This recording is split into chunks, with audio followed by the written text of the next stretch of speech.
Bonjour Nadine. Et bonjour. Tu es présidente de l'association Amical Chat. Alors raconte-nous un peu l'histoire de cette Les association. débuts de l'association. Les débuts. Alors, si tu veux, au départ, cette association a été créée par Madame Blondeau-Moreau.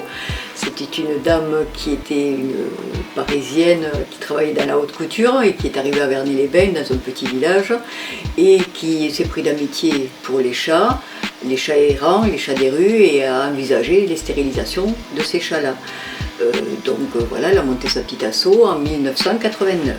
Voilà, c'est les débuts d'Amical Chat. Donc à ce moment-là, si tu veux, elle avait au bureau Madame Perrotto. Madame Perrotto qui était, je ne sais pas si elle était trésorière ou secrétaire, je m'en souviens plus. Cette dame a pris contact avec moi. À l'époque, moi j'habitais Verny-les-Bains, enfin, je venais d'aménager et j'avais que 15 chats personnels. Donc Madame Perrotto me dit il faut absolument que vous rencontriez Madame Blondeau, etc. Donc voilà comment est venu le départ, si tu veux, de notre rencontre avec Madame Blondeau. Donc je l'aidais, on allait trapper des chats sauvageons, qu'on amenait à la stérilisation, etc. Bon, à l'époque, les chats étaient relâchés le jour même, le jour de la stérilisation. Ça me plaisait moyen de les relâcher. On l'a relâché une fois, puis moi ça me plaisait pas trop. Et donc si tu veux, bon, je lui disais je vais les relâcher, puis je les ai pas relâchés, donc je les ai amenés chez moi en convalescence, puis après ça m'a fait de la peine, je me disais qu'il fallait quand même les relâcher, et voilà, on a commencé, si tu veux, j'ai commencé un petit peu à augmenter mon cheptel, vu que il y en avait beaucoup, et puis les gens ne sont jamais contents, hein, ils ont toujours un souci avec les chats, donc ils ont commencé à être décimés au fusil par un chasseur alpin. Enfin, quelqu'un qui était chasseur alpin et qui les descendait au fusil. Donc là, j'ai appris ça, c'était à la période de Noël. Moi, je me suis dit, c'est pas possible, quoi, il faut faire quelque chose. Et voilà comment je rentre un petit peu dans le jeu vraiment, c'est-à-dire que il fallait les sortir du milieu. Il y en avait une vingtaine à l'époque. Hein. Des chats hyper sauvages, difficiles à attraper, enfin hyper sauvages, hyper traqués, donc forcément. Donc, j'ai acheté avec l'aide d'une amie un vieux mobil-homme qu'on a mis dans le jardin, auquel on a juxtaposé des grilles. Première chatterie, si tu veux, j'ai pu attraper tous ces chats-là, ceux qui n'avaient pas été tués. Et voilà. Et j'ai commencé avec mes chats sauvages et mes chats dont personne ne veut. Et là, j'étais nullement au bureau de l'association et je ne voulais absolument pas y aller. Parce que je savais quelque part la lourde charge qu'il y avait après, si tu veux. Tu vois. Ouais. Et puis bon, moi j'avais des travaux, je bossais, enfin, j'étais pas complètement, enfin j'étais déjà bien impliquée, mais pas complètement dedans. Oui. Et Madame Blondeau m'a pas lâché jusqu'à ce que... Tu cèdes. Voilà, non, et puis jusqu'à ce que je sois vice-présidente de l'asso. Après le jour où j'ai pris la présidente de l'asso, à l'époque je devais avoir déjà 200 chats. 200 chats. Ouais. Donc ça c'était à Verny-les-Bains. À Verny-les-Bains. En quelle année?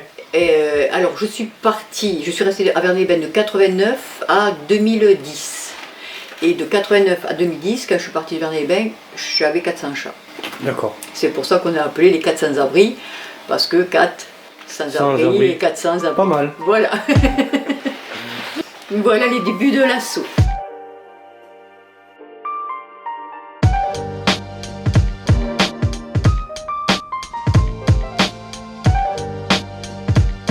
Et en 2010, j'ai déménagé de Verny-les-Bains pour venir à Thuir. 400 chats de Verny-les-Bains, donc déménager 400 chats, on a mis 2 ans. Mais je ne voulais pas faire n'importe quoi. Il fallait que, après, quand ils rentrent dans une chatterie, que tout soit... que tout aille bien, quoi, tu vois, c'était hyper compliqué. Parce que le reste, tu vois, tu as vu qu'on avance pour plein de trucs, hein, le projet, paf, on le fait, on construit, on bâtit. Mais sitôt que il faut intervenir et que le chat est en jeu, ça bloque. Ça bloque beaucoup, tu vois, par exemple, là je dois déménager les chats qui sont chez Meknes, j'ai énormément de mal parce que, j'en ai qui sont sauvages, il ne faut pas les stresser, il faut que tout se passe dans de bonnes conditions pour qu'après le chat soit parfaitement serein. Et on ne peut pas faire du n'importe quoi en se disant, allez hop, on fait ça, tac tac, ça se fait pas comme ça, quoi. C'est hyper compliqué, hyper long. Et après on a aménagé, donc 35 chatteries, il fallait les monter aussi, il fallait les construire, il fallait des trucs hyper sécurisés. Et t'as eu de l'aide un peu? J'ai eu un peu d'aide au départ, oui, des amis à moi. Hein. Ils avaient peine, ils se sont dit on ne peut pas la laisser comme ça. Donc oui, j'ai eu des amis qui m'ont aidé au départ, mais après qui ont eu des activités, donc qui n'ont pas pu continuer. Et après, on a commencé notre vie à Thuir. on a créé le cimetière, si tu veux, à cheval là-dessus. Ce qui fait que le cimetière, je ne m'en suis pas occupée, on n'a rien fait, on n'a pas fait de pub, on n'a rien fait au départ parce que moi, ma priorité c'était mes chats. Je suis perfusée jour et nuit, enfin je veux dire, c'était, j'ai pris cher là, mais c'est pas grave, je l'ai fait avec tout mon cœur et toute ma force, toute la force qui me restait. J'avais comme projet, si tu veux, quand j'étais beaucoup plus jeune, je voulais monter, si tu veux, un complexe animalier où il y aurait tout, c'est-à-dire un cimetière animalier, une pension féline, tout ça solidaire, hein, pour, si tu veux, tout reverser pour faire vivre les malheureux, c'est-à-dire que les personnes qui avaient un peu de moyens, et tu vois, je voulais faire ça, le Robin des chats, quoi, tu vois, Robin des bois, voilà, donc ça c'était le but premier. Bon, alors dans ces projets-là, il y avait le cimetière, et j'étais gênée par rapport à ce cimetière, parce que je me disais, il ne faudrait pas que ça soit mal interprété dans le sens business, moi tu sais que je ne suis pas du tout comme ça, et j'avais peur de ça, parce qu'il y a beaucoup de, tu sais, pour les humains, tu as vu comment ça se passe, hein. Il y a beaucoup de business là-dessus, de l'utilisation de la souffrance, quoi, tout ça, c'est pas bien, quoi. Moi, je voulais pas ça. Et je voulais un truc vivant. Je voulais pas un cimetière, tu sais, un truc. Je voulais un truc qui vit, avec de la vie dessus, des animaux, de la végétation, des fleurs, que ça soit joli, quoi, qu'on ait envie de venir. Et que les petits animaux soient en paix. En paix, on a le canigou. Face au canigou. Ils sont tous tournés dans le même sens, ça tu le sais, hein. Ils ont tous la tête vers le canigou. Et donc, et ça s'est bien passé. Et les animaux que je voulais qu'il y ait des... Eh ben, ils sont venus tout seuls.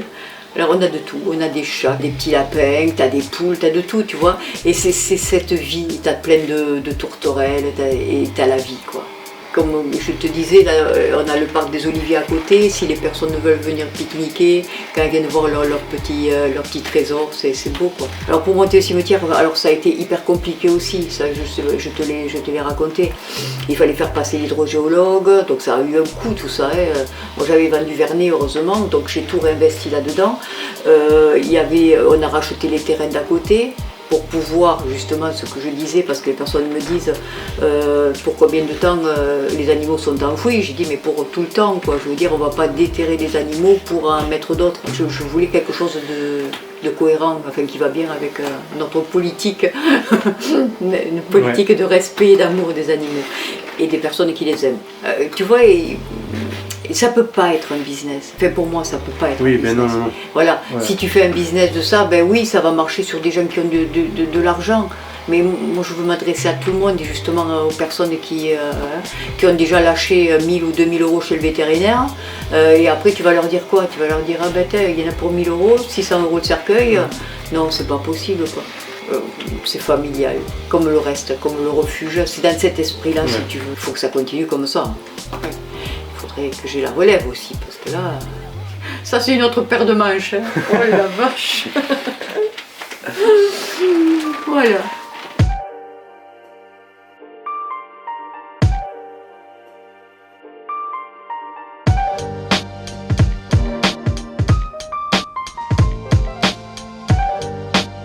Comment tu arrives à faire vivre ce sanctuaire un petit peu? Les différentes façons de faire vivre. Alors j'ai eu la chance d'avoir mon père qui a laissé quand même un petit héritage, si tu veux, et ça m'a permis de faire tout ce que je voulais, placer dans quelque chose qui convient parfaitement, quoi. Je veux dire, voilà. Alors donc quand j'ai vu qu'après il n'y avait plus de fonds, je me suis dit comment on va faire. Donc, et c'est pour ça, à cette époque-là, que le cimetière aussi a été créé en prévision, hein. Alors par rapport aux aides, donc depuis pas mal de temps, on a 30 millions d'amis qui nous aident ponctuellement, si tu veux, chaque année, 2 fois par an, au niveau alimentaire et au niveau de stérilisation vétérinaire. La SPA de Paris qui est venue, je te l'avais dit, hein, ils sont venus de Paris pour nous voir, pour voir si c'était cohérent ce qu'on faisait et tout ça, ils ont été ravis. et moi j'en suis ravie aussi. On a tout monté nous-mêmes, c'est des serres, c'est des bâtiments avec des serres juxtaposées. Tu as vu comment c'est un petit peu le refuge. C'est pas tout bétonné, il y a de l'herbe, il y a des arbres, etc. Quoi. Oui. Je veux dire, enfin, moi je peux pas imaginer qu'un chat il soit dans un truc bétonné, tu vois. Et c'est pour ça que 30 millions d'amis, c'est ce qu'elle me disait dès le départ. Elle me disait, vous tracassez pas, nous on vous suit. Moi je me disais, bon, ben... Et quand la SPA de Paris a dit, on vient vous voir, je me suis dit, oups, peut-être je vais avoir un mauvais retour. Et en fait non, j'ai eu un très très bon retour et ils nous ont aidés. Et donc, donc on a eu 3 aides cette année exceptionnelles. Donc ça, il faut quand même le citer parce que pour une fois, parce que j'ai pleuré moi quand même. Je me suis dit, depuis le temps que je me débat toute seule comme ça, j'ai toujours tout payé, jamais rien demandé. Là j'ai besoin d'aide, quoi, tu vois. Ouais. Parce qu'il fallait qu'on isole les bâtiments. Les bâtiments, bon, ben, on est là depuis 2010, hein, on est en 2023, ça fait 13 ans. Hein, 13 ans, donc tu as des extérieurs qu'il faut revoir. Et surtout, je voulais faire l'isolation, l'électricité qui n'était pas top, et je voulais mettre du chauffage. Et donc, avec les 3 assauts, on est arrivé à jongler de manière que l'isolation, l'électricité et le chauffage de certaines châteries, pas de toutes, hein, ont pu être faits. Et ça, je suis trop contente parce que j'ai des vieux, j'ai mes chats qui sont estropiés, je veux dire, ils sont quand même trop bien, quoi. Ouais. Parce que l'hiver, tu vois, ne serait-ce que l'isolation, c'est un changement de fou. Et là, ils sont dans des petits... ils sont mieux que moi. Hein. Ils sont mieux lotis. Et tant mieux, parce que c'est le but. Hein. C'est le but. Un projet, je voudrais monter une pension dans le même type que le cimetière, une pension solidaire, c'est-à-dire une pension qui ne coûte pas 3 blindés et demi, et avec... si tu veux, possibilité d'être une pension médicalisée, si tu veux, pour des animaux qui ont des difficultés, où il faut faire des soins, etc.